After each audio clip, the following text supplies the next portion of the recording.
একদম দর্শক শুভেচ্ছা নিন, আপনাদের সবাইকে স্বাগত জানাচ্ছি আমি কনক সারোয়ার। আজকের অনুষ্ঠানে দর্শক বাংলাদেশ একটা রাজনৈতিক একটা ক্রান্তিকাল অতিক্রম করছে বলা চলে।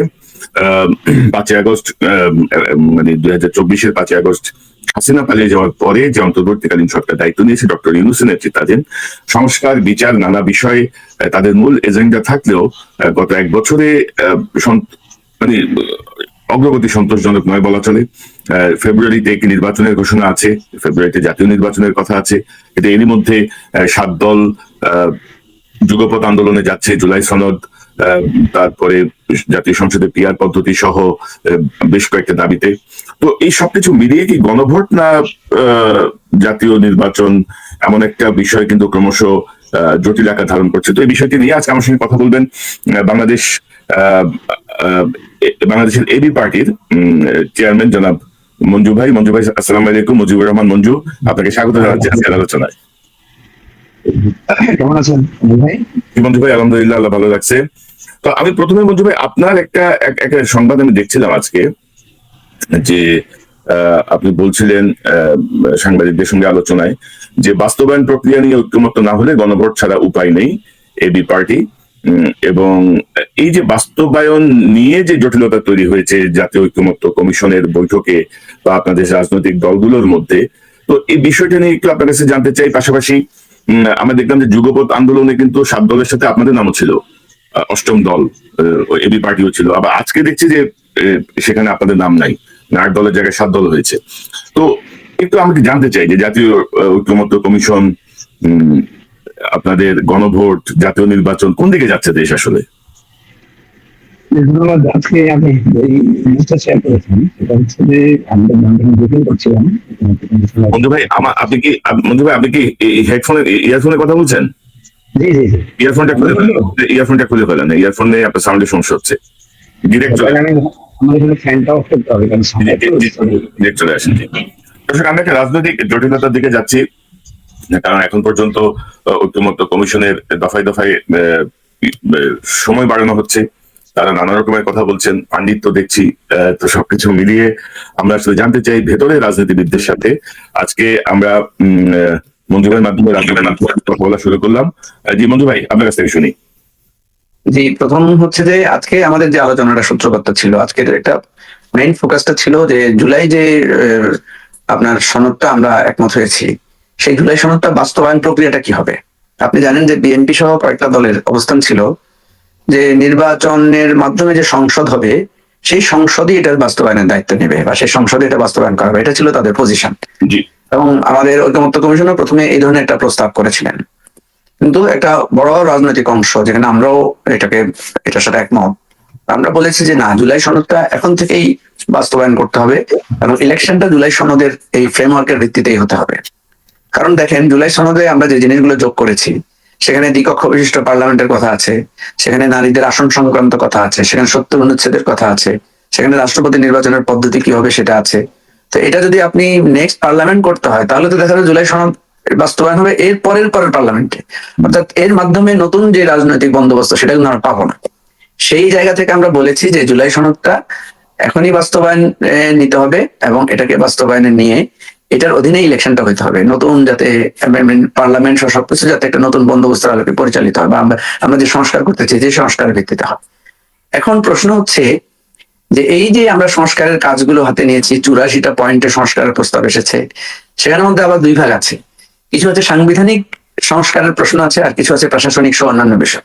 তো প্রশাসনিক সহ অন্যান্য বিষয় সংস্কারের ব্যাপারে কারো আপত্তি নাই, যে ঠিক আছে, এগুলো একটা অধ্যাদেশ দিয়ে বা সরকার নিজেই এটা জারি করতে পারেন। কিন্তু সাংবিধানিক সংস্কার যেগুলো যেগুলোর জন্য সংবিধান সংশোধন, পরিবর্তন, পরিমার্জনের প্রয়োজন, সেটা কিভাবে হবে পার্লামেন্ট ছাড়া, সেটার পদ্ধতিটা কি? সেই জায়গায় আমরা ঐকমত্য কমিশনকে দেখেছি, তারা বিভিন্ন বিশেষজ্ঞের সাথে পরামর্শ করেছেন যে এটা প্রসেসটা কি। তো ওনারা আজকে একটা মানে কনক্রিট একটা প্রস্তাবনা হাজির করেছেন গত কয়েকদিন আলোচনার ভিত্তিতে। ওনারা বলেছেন যে একটা কনস্টিটিউশনাল অর্ডার জারি করবেন রাষ্ট্রপতি, এবং সেটার সেই জুলাই সনদটার যে সাংবিধানিক সংস্কারগুলো সেই কনস্টিটিউশনাল অর্ডারের মধ্য দিয়ে এটা জারি হবে, এবং এটা পরবর্তীতে গণভোটের মাধ্যমে এটার মানে বৈধতাটা নিশ্চিত করা হবে। কারণ গণভোট হচ্ছে চূড়ান্ত জনগণের, যেখানে আমরা যেটা বলি যে জনগণই সকল ক্ষমতার উৎস। তো কনস্টিটিউশনাল এত বড় মানে গণভোটটা হচ্ছে ধরেন রাষ্ট্রপতি, বর্তমান রাষ্ট্রপতি এটা জারি করবেন, এবং এই ডক্টর ইউনূসের এই আমলেই একটা গণভোটের মাধ্যমে সেটা রেটিফাই হবে। জি জি, ওনারা সেই প্রস্তাবে লিখেছেন যে আমাদের গণভোটটা একই সাথে পার্লামেন্টারি ইলেকশন এবং গণভোট একই সাথে হতে পারে, এই প্রস্তাবনাটা ওনারা দিয়েছেন। তো আমরা যদিও প্রথম দিকে এই ব্যাপারে আমাদের দ্বিমত ছিল, আমরা বলেছিলাম যে আমাদের কনস্টিটিউশনে এবারে যে জাতীয় ঐকমত্যে আমরা যে কনস্টিটিউশনের মেজর রিফর্মের কথাগুলো বলেছি, এই মেজর রিফর্ম কিন্তু পার্লামেন্ট করতে পারে না। কারণ আপনি তো জানেন যে সংবিধানের কিছু মৌলিক জায়গা থাকে যেগুলো অ্যামেন্ডমেন্ট করা যায় না। এগুলো অ্যামেন্ড করলে অনেক সময় আমরা দেখেছি এটা আবার হাইকোর্টে পার্লামেন্ট যখন কোর্ট আবার এগুলোকে বাতিল করে দেয়। তো সংবিধানের এই মেজর পরিবর্তন, মৌলিক, সাধারণত দুটো কাজ হয়, একটা হচ্ছে গণপরিষদ আর একটা হচ্ছে গণভোট। আমরা কিন্তু গণপরিষদের প্রস্তাবটাও দিয়েছিলাম যে একটা গণপরিষদ হতে পারে, গণভোটও এটা একটা প্রসেস হতে পারে। তো আজকে এই প্রস্তাবটা যখন কমিশন বিশেষজ্ঞ মতামতের আলোকে দিয়েছেন, তারা দুটো কথা বলেছেন। একটা হচ্ছে যে এটা একটা কনস্টিটিউশনাল অর্ডারের মাধ্যমে এটা জারি হবে, এটার এফেক্টিভ হবে, এবং এটা গণভোটের মাধ্যমে এটা চূড়ান্ত অনুমোদনটা হবে। তো আমরা দেখলাম যে আজকেও বিএনপি সহ কয়েকটা দল এটা বিরোধিতা করেছেন। ওনারা একটা বিকল্প প্রস্তাব দিয়েছেন, সেটা হচ্ছে কনস্টিটিউশনের 106, যেটা 106 অনুচ্ছেদ অনুসারে ডক্ট্রিন অফ নেসেসিটির মধ্য দিয়ে এটাকে করা যায় কিনা। তো ডক্ট্রিন অফ নেসেসিটির আবার কিছু সীমাবদ্ধতা আছে, যেটা নিয়ে সেখানে আলোচনা হয়েছে। পরে আমরা আমাদের এবি পার্টির পক্ষ থেকে আমরা একটা সমঝোতা প্রস্তাব দিয়েছি যে একটা কাজ করা যেতে পারে। আজকে যে তিনটা প্রস্তাব, মানে তিনটা ধারা উল্লেখ করে যে প্রস্তাবটা দেওয়া হয়েছে, এটা আমরা 106 থেকে মতামত নিতে পারি সুপ্রিম কোর্টে। কারণ ওই যে সুপ্রিম কোর্টে যাতে আবার পরবর্তীতে এই অ্যামেন্ডমেন্ট বা এই বিষয়টা চ্যালেঞ্জ না হয়, তো সুপ্রিম কোর্টের অ্যাপিলেট ডিভিশন যদি এই প্রসেসটাকে মতামত দেয় প্রসেসের ব্যাপারে, এবং সেই প্রসেসটা যদি তারা বৈধ মনে করে, তাহলে কিন্তু আমরা প্রেসিডেন্ট মানে কনস্টিটিউশনাল অর্ডার এন্ড দেন আপনার গণভোটের মধ্য দিয়ে আমরা এই জিনিসটা সমাধান করতে পারি। দেখেন কনক সরোয়ার, এখানে একটা জিনিস, সেটা হলো যে গণভোটের কথাটা আমরা কেন বলছি।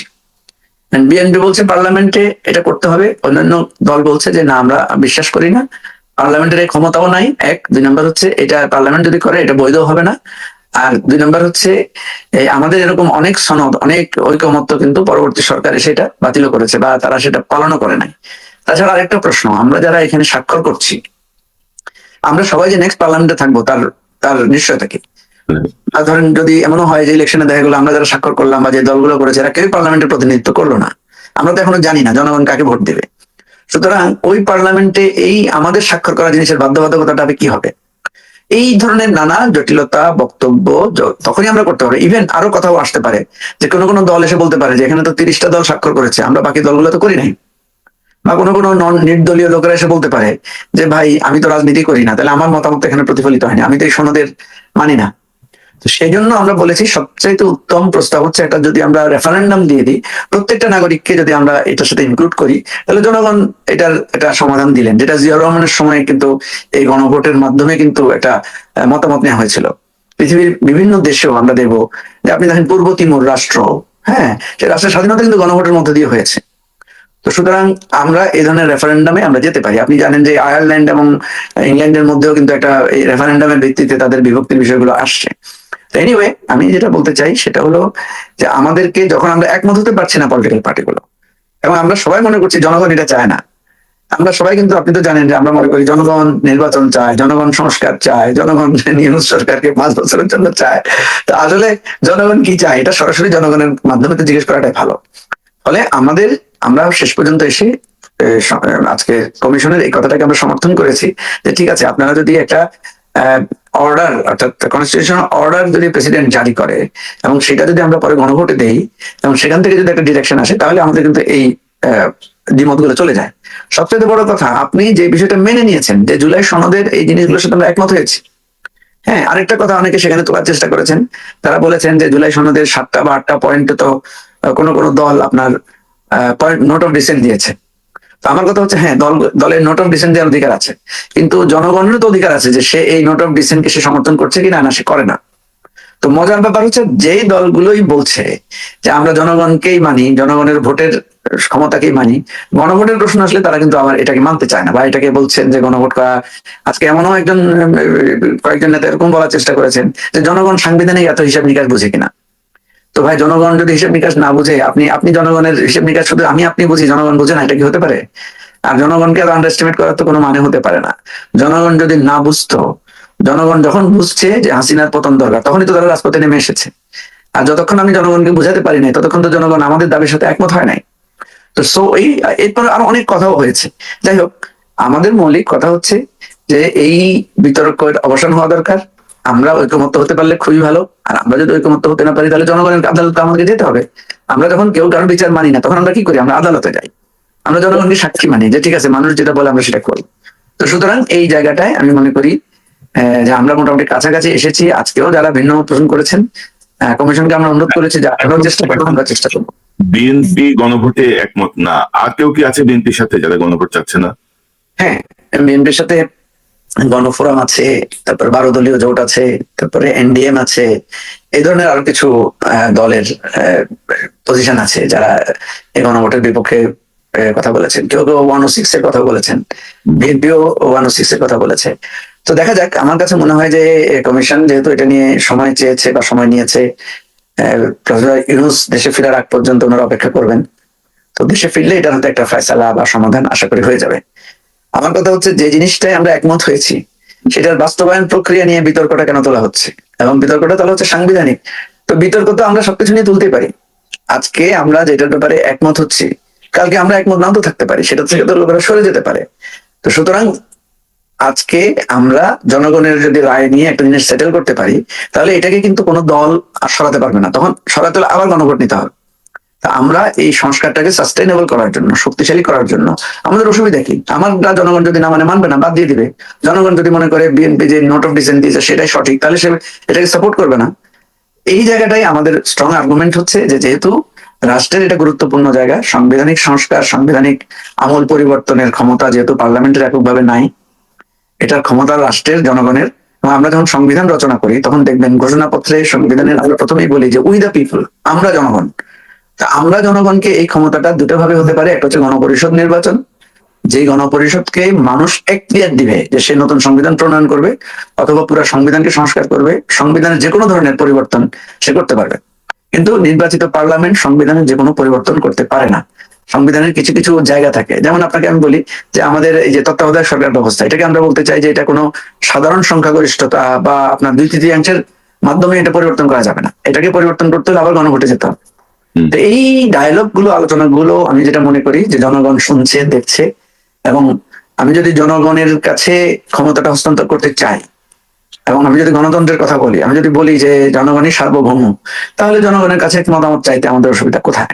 তো মঞ্জু ভাই, অনেকে মনে করছেন যে একটা জটিল রাজনৈতিক একটা আবহ তৈরি করে দেশটা অস্থিতিশীল অবস্থা থেকে যে অন্য কোনো মতলব আছে কোনো গোষ্ঠীর। এবং আমি আপনাকে প্রথমে যেটি বলছিলাম, আমি সংবাদ থেকে যদি দেখাই যে বৃহস্পতিবার থেকে 5 দফার দাবিতে যুগপৎ আন্দোলনের 7 দল, প্রধানত জামাত ইসলামী, খেলাফত মজলিসের 2টা অংশ, ইসলামিক আন্দোলন বাংলাদেশ সহ, তাদের 5 দফা দাবি হচ্ছে জুলাই সনদের ভিত্তিতে আগামী ফেব্রুয়ারিতে নির্বাচন আয়োজন করা, জাতীয় নির্বাচনের উভয় কক্ষে পিআর পদ্ধতি চালু করা, অবাধ সুষ্ঠু গ্রহণযোগ্য নির্বাচনের লক্ষ্যে লেভেল প্লেইং ফিল্ড নিশ্চিত করা, ফ্যাসিস্ট সরকারের সব জুলুম, নির্যাতন, গণহত্যা, দুর্নীতির বিচার দৃশ্যমান করা, এবং জাতীয় পার্টি ও 14 দলের কার্যক্রম নিষিদ্ধ করা। এবং আমরা যেটা দেখছিলাম যে আপনারাও এই 7 দলের সাথে ছিলেন প্রথম দিকে। এই সংবাদ বেরিয়েছে যে এবি পার্টিও আছে, আমার বাংলাদেশ পার্টি, তারও আছে এই আন্দোলনে। তা আজকে থেকে দেখছি যে আপনাদের নাম আর নাই। তো এই যে যুগপৎ এই আন্দোলনটা কিভাবে দেখেন? উভয়, ধরেন একটা জায়গাতে আমরা দেখলাম যে উচ্চ কক্ষে পিআর এর ব্যাপারে কিন্তু বিএনপি একমত হয়েছিল মোটামুটি। এখন দেখা যাচ্ছে উভয় পক্ষ, মানে উভয় কক্ষেই পিআর পদ্ধতি চাচ্ছে এই 7টা দল। তো সব মিলায় আপনার কি মনে হয় জাতীয় পার্টি নিষিদ্ধ করা বা এই যে যুগপৎ আন্দোলন, এটা আপনার পয়েন্ট অফ ভিউ থেকে কিভাবে দেখছেন আপনি? আচ্ছা, এই বিষয়টা একটু ক্লিয়ার করি। প্রথম কথা হচ্ছে যে এটা একটা মিসলিডিং নিউজ। যে নিউজটা এসেছে এটার জন্য কিন্তু আমরা একটা রিজয়েন্ডারও দিয়েছি, আমরাও দিয়েছি, গণ অধিকার পরিষদ দিয়েছে, এনসিপিও দিয়েছে, এনসিপি সবার আগে দিয়েছে। আমাদের যে রিজয়েন্ডারটা ছিল সেখানে আমরা বলেছি যে এই ধরনের যুগপৎ আন্দোলনের কোনো সিদ্ধান্ত বা চিন্তা আমরা এখনো ফাইনাল করি নাই। তবে এই দাবিগুলোর ব্যাপারে আমাদের মধ্যে আলোচনা হয়েছে। দেখেন, আমরা কিন্তু এবি পার্টি, আমরা কিন্তু একটা মধ্যস্থতার ভূমিকা রাখি।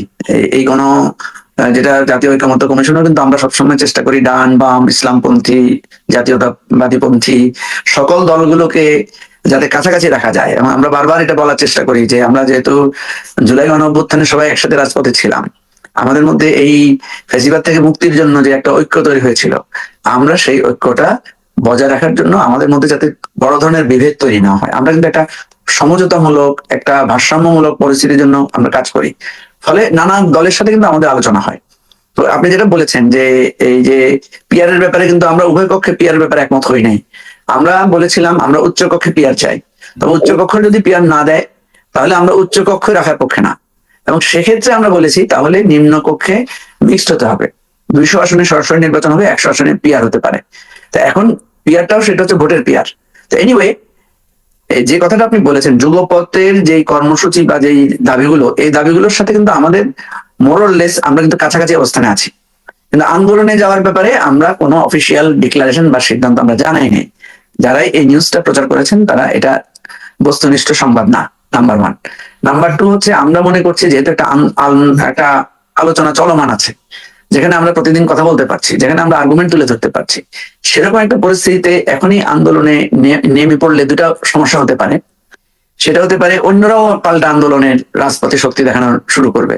তখন দেখা যাবে যে যে আপনি যখন বলবেন যে আমি আমার দাবিতে আন্দোলন করছি অসুবিধা কি, আরেকজন বলবে যে আমি আমার দাবিতে আন্দোলন করছি, সমস্যা কি। মানে আমি উদাহরণ হিসাবে আপনাকে বলছি, ধরেন আমি যদি আজকে পিআর এর পক্ষে রাস্তায় নামি, আরেক পক্ষ যদি মনে করে যে আমরা পিআর মানি না, পিআর এর বিপক্ষে রাস্তায় নামি, তাহলে কি হবে? উভয় পক্ষের তো অধিকার আছে রাস্তায় নামার, উভয় পক্ষেরই তো আপনার জনবল আছে রাস্তা ইয়ে করার। তাহলে দেখা যাবে যে আমরা যে একটা সমঝোতামূলক আলোচনার মধ্যে আছি, এখানে তখন এক ধরনের শক্তি প্রদর্শনের প্রবণতা তৈরি হবে।